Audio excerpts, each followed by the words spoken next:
Welcome everybody, and today we're taking a look at a new 88 films release, and it is 1977's The Amsterdam Kill. So this is directed by Robert Klaus, who also did Enter the Dragon, which is probably his most famous film. He also did China O'Brien 1 and 2, and also Black Belt Jones, which is one of the films that actually got via the Warner Bros. Archive collection on a sale that I showed in a recent update video. So this is an action thriller that clocks in at 90 minutes long, and it's got a fairly stacked cast, to be honest. You got likes of Robert Mitchum, who I've seen in 20 other films. Other films from him that we've not talked about perhaps is the likes of His Kind of Woman, Crossfire, and Angel Face.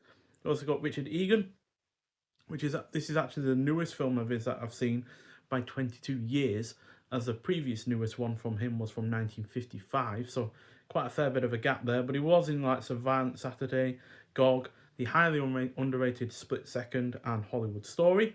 You've also got Leslie Nielsen in one of the few serious roles that I've seen him in.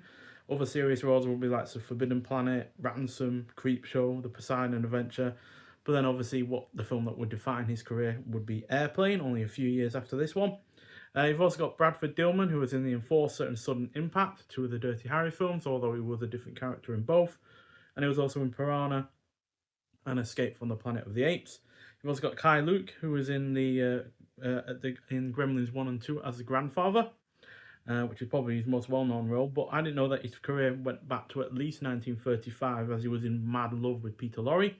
And in minor roles, you've got the likes of George Chung, Lam Ching Ying, Yun Bao, Yun Hua, and Tai Bao, all playing thugs of various sizes and abilities. So, yeah, former DEA agent Quinlan, removed from the force some years earlier for stealing confiscated drug money, is hired by Chung Wei, a leader in the Amsterdam drug cartel who wants out of the business. Quinlan's job is to use Chung's information to tip DEA agents to drug busts, thereby destroying the cartel. But when the first two tips go awry, resulting in murdered DEA officers, the feds must decide whether to trust Quinlan further. So this is another one of those films with varied collaborations involved from the 70s, much like The Man from Hong Kong from 2 years prior. As with this one, there is a mix of nationalities in front of and behind the camera, along with its globe-trotting plot. So we have a mix of American and Hong Kong actors, American director, English cinematographer Alan Hume, who'd gone to do many films. He did several of the Bond films in the 80s, for instance. And the plot takes place in the likes of London, Amsterdam, and Hong Kong. Now, although this is far from perfect, it is ultimately an engaging effort thanks to the good cast, some entertaining action, particularly in the end scene where there's Robert Mitchum is driving a big bulldozer and smashing through a load of greenhouses, and yeah, that effect actually looks like it was done for real without anything being made for the film to be destroyed, because it's very hard to replicate aged greenhouses and wood and such, and it does look like someone basically wanted rid of those greenhouses and said have at it and destroy it, and that obviously wouldn't be the first time that a film has used something that is planned to be destroyed anyway and destroyed it in the film itself. So yeah, that was rather entertaining, and a decent plot. It is also well shot, the production is solid, the score is reasonable, and the pacing is also on point. Just a shame that it has its predictable moments. The plot feels extremely fractured between its locales. The Hong Kong side of the cast isn't utilised to its fullest, because you've got several well-known martial artists there in thug roles, and yeah, they just aren't used all that well, to be honest. The only one that any really gets involved is George Chung. Only really him that is doing any kind of martial arts. Everyone else is just using guns and the like. So yeah, they just aren't utilised to their fullest, unfortunately. And the numerous shots of airports does grow wearisome, as yeah, there's multiple shots of planes landing and airport scenes and the like, because obviously it is a globe-trotting plot.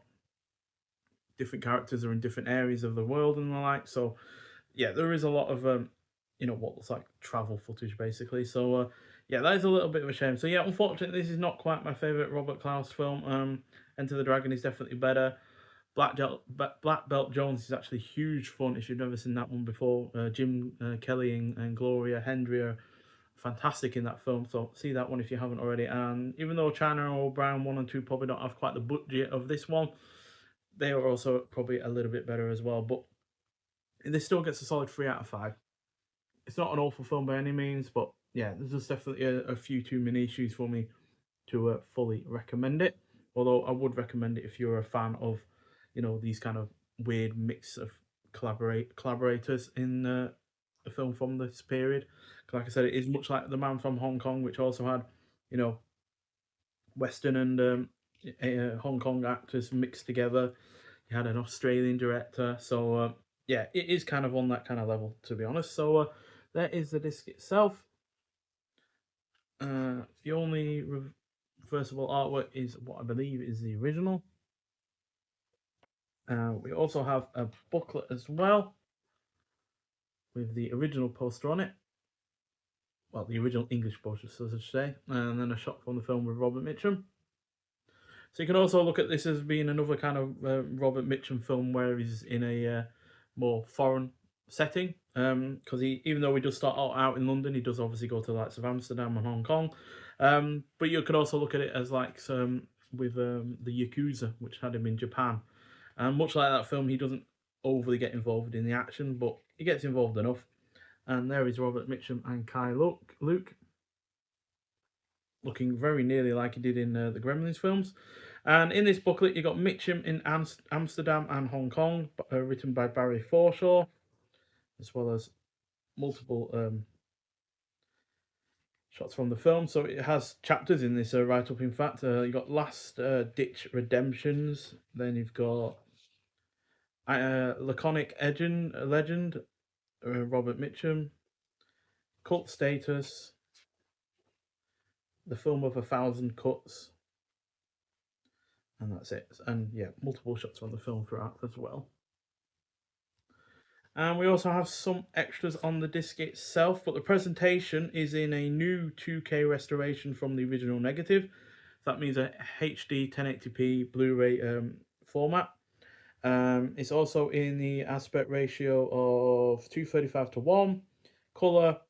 You also have LPCM mono audio, which is 2.0 and lossless, and English subtitles for the deaf and hard of hearing. You also have a choice between English mono and Cantonese mono audio with English subtitles.